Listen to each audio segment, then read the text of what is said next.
The Ibanez Tubescreamer is one of the most used pedals in history. I'd say the only pedal for drive used more would be the DS1 from Boss. So why have I never owned one? And that's because very early on in my musical life and my adventure on guitar, I found what I was looking for right away. And that was this. Marshall Drive Master. This pedal has been through hell and back. The fact that it still functions is a miracle. Cosmetically, this pedal is a disaster. Our pet rabbit has chewed this thing to death. I can't source the knobs. I don't really care to source the knobs. The back cover has been missing for about a decade. No idea where that is. The actual battery insert, nope. Gone. Just wires coming out of it. No point. This is the only thing outside of the Strat that I've had for basically my entire musical life.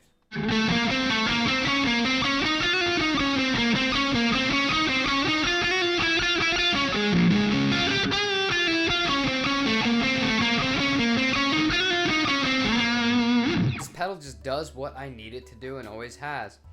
I can do anything from classic rock to a little bit of modernish rock to it, but the way that I'm able to utilize it, especially with my wife, is fantastic. Because with her music, a lot of it is kind of vintagey inspired, and there is times for a little bit of gain, but you don't want anything over the top, and normal boost just won't do. So this one hits the absolute sweet spot. It's got a kind of natural compression in it. I love the tone of this pedal. And like all overdrive pedals that are worth their weight in salt, this one cleans up extremely well if you roll off of the volume knob.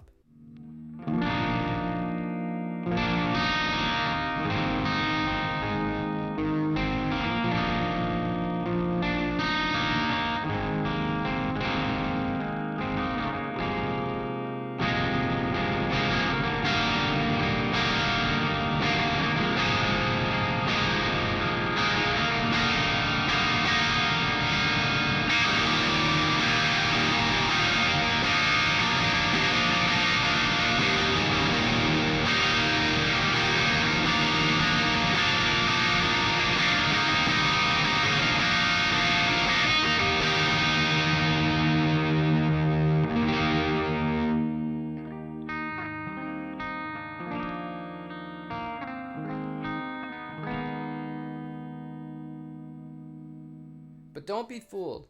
Just because it can pull off those really classic tones doesn't mean it can't beef up when it needs to. I use it for a lot of rock stuff. I'm not really an over-the-top gain kind of guy, although I'm like everybody else. I like to play around with it once in a while, throw some delay on and, pretend that I'm Eric Johnson or something like that. But it's not really the tone that I use on my day-to-day basis. And this just has that tone. It has that exact feel, the response to it when you're playing through it. It feels like a piece of analog gear.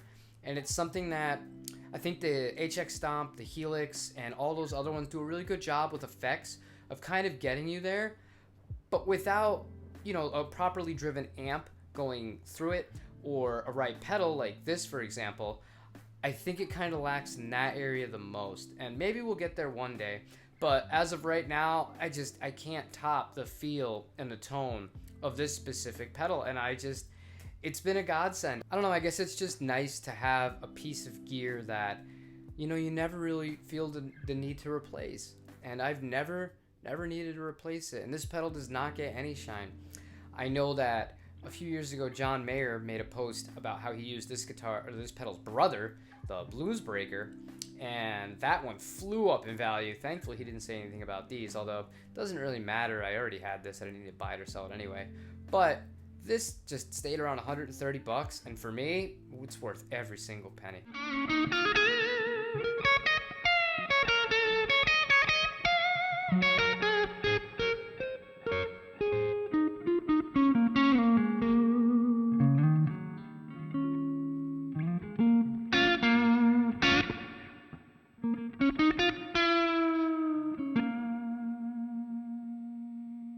I think I spent $25 on this pedal in the late 90s, and man oh man, I've gotten my money's worth. And in particular, there's something about humbuckers with this guitar on the neck pickup when you're around like 1 or 2 o'clock on the gain. It just has this clarity to it with the bite on top. And it's just that tone that I've always heard in my head, and I didn't have to go very far to find it. And it's just been such a reliable source of sound, and it's so good. I love it.